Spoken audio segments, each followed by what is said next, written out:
మళ్ళీ ఏం మాట్లాడుతున్నారు పాపం.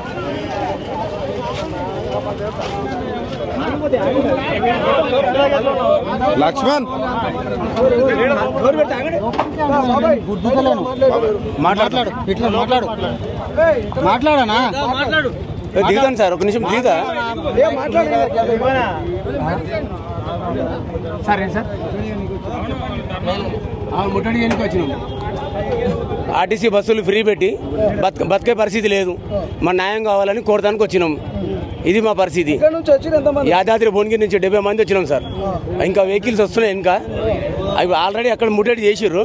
అయినా వాళ్ళు తప్పించుకుని వచ్చినా మళ్ళీ ఇక్కడ ముట్టడి చేస్తారు మాకు పోలీసు వాళ్ళు. మాకు కావాలి సార్. మాకు సంవత్సరానికి 12,000 ఇస్తున్నాడు. 12,000 రూపాయలు లేదు. చచ్చిపోతున్నాం సార్ మా డ్రైవర్లంతా. యాదాద్రి భువనగిరి జిల్లాలో చాలా ఘోరంగా ఉంది మా పరిస్థితి. మా పరిస్థితికి పరిష్కారం కావాలని దిగి వచ్చినాం సార్. ఇవాళ స్థానికంగా మంత్రులు ఎమ్మెల్యేలు ఎవరు రారు సార్ మా దగ్గర.